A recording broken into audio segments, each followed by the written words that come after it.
శ్రీకృష్ణ పరబ్రహ్మణే నమః. ఓం శ్రీ పరమాత్మనే నమః.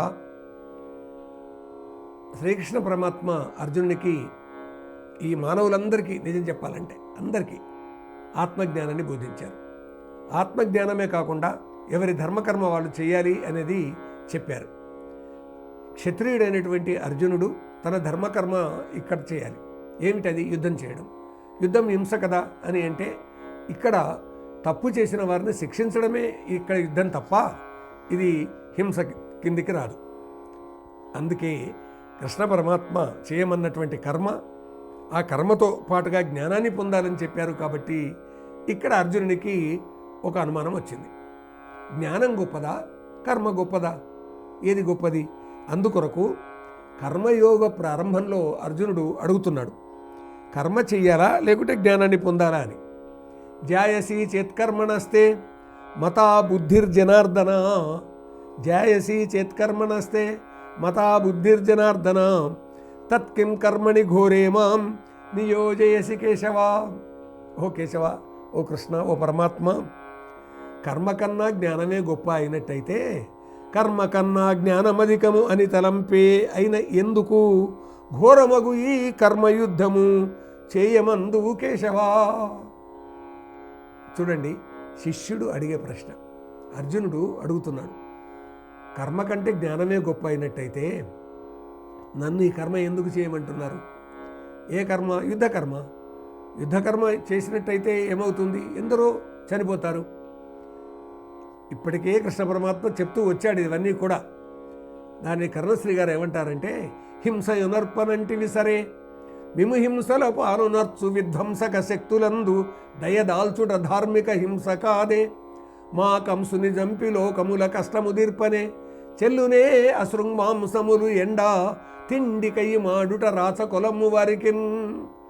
అర్జున, నువ్వు హింస చేయనన్నావు కదా, కానీ మిమ్మల్ని ఇన్ని కష్టాలు పెట్టినటువంటి అధార్మికులను శిక్షించకపోతే ఏమవుతుంది? ధర్మాన్ని హింసించినట్టు అవుతుంది. కాబట్టి ధర్మ రక్షణ చేయాలి అని అన్నప్పుడు తప్పు చేసినటువంటి వారిని శిక్షించాల్సిందే. లేకుంటే తప్పులు చేసేవాళ్లే లోకంలో ఉంటారు అందరూ. అప్పుడిక మానవత్వం ఎక్కడ ఉంటుంది? మానవత్వంతో పాటు దివ్యత్వం ఎక్కడ పోతుంది? అందుకొరకని చెప్పేసి కర్మ కన్నా జ్ఞానం అధికమే అని నువ్వు అన్నట్టయితే మరి నన్ను ఎందుకు కర్మ చేయమంటున్నారు అని అడిగినప్పుడు కృష్ణ పరమాత్మ ఏమంటాడో అనేది ఆలోచించాలి. అంతేకాకుండా నీవు చెబుతూ ఉన్నటువంటి ఈ అంశము నాకు మిశ్రవాక్యంలాగా ఉంది అన్నాడు. శిష్యుడు ఈ విధంగా అడగాలండి. ఎప్పుడైనా కానీ దున్నడం నేర్పుతున్నటువంటి తండ్రికి కానీ, లేకుంటే బాగా వ్యవసాయంలో అనుభవం ఉన్నటువంటి వ్యక్తి కానీ నేర్పుతూ ఉంటే నేర్చుకునేటటువంటి వ్యక్తి ప్రశ్నలు అడగాలి. ఏది? కర్రు, కొండి, నాగలి, ఎద్దులు,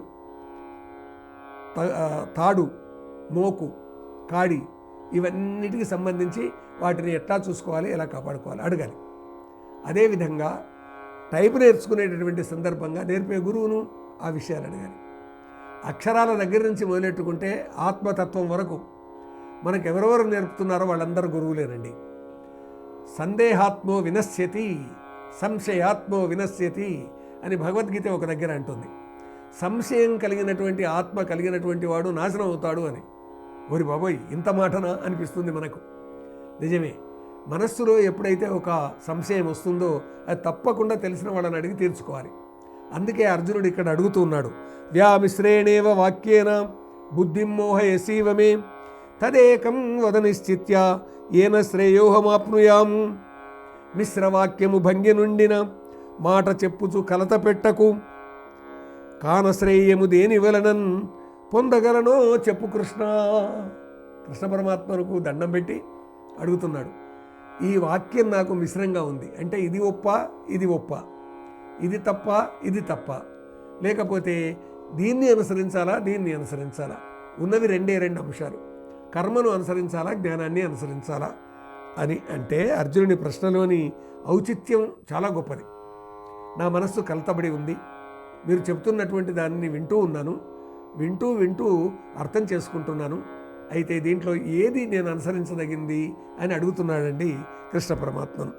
అర్జునుడి ప్రశ్నలో ఉన్నటువంటి ఔచిత్యం మనకు ఎందుకొరకంటే, ఇదివరకే కృష్ణ పరమాత్మ కర్మణ్యేవాధికారస్తే అన్నాడు. కురు కర్మాణి అని అన్నాడు, తస్మాద్యుధ్యస్వ భారత అని అన్నాడు, దూరేణ హ్యవరం కర్మ అని అన్నాడు. కర్మ గొప్పతనాన్ని చెప్పాడు, కానీ నిష్కామ కర్మ అనేటటువంటి జ్ఞానాన్ని పొంది కర్మ చేయమన్నారు. ఇదండి ముగింపు విషయం. అంటే నీవు చేయి, కర్మ చేయి, కానీ నిష్కామ కర్మము చేయి అనేటటువంటి జ్ఞానం ద్వారా కర్మ చేయి అని ఇంకా వివరాలు చెబుతాడు. అవి విందాం మున్ముందు. ఓం యత్ర యోగేశ్వర కృష్ణో యత్ర పార్థో ధనుర్ధరః తత్ర శ్రీః విజయో భూతిః ధ్రువా నీతిర్మతిర్మమ. స్వతంత్ర భక్తి యూట్యూబ్ ఛానల్ ని సపోర్ట్ చేయండి. మీకు ఈ వీడియో నచ్చితే లైక్ చేయండి, మీ స్నేహితులకు శ్రేయాభిలాషులకు షేర్ చేయండి, మీ అభిప్రాయాలను కామెంట్ చేయండి. సబ్స్క్రైబ్ చేయడం మాత్రం మర్చిపోకండి. మరిన్ని వీడియోల కోసం బెల్ సింబల్ ని ప్రెస్ చేయండి. స్వతంత్ర భక్తి ఛానల్ ప్రేక్షకులకు ధన్యవాదాలు. స్వతంత్ర భక్తి YouTube channel, please like, share and subscribe.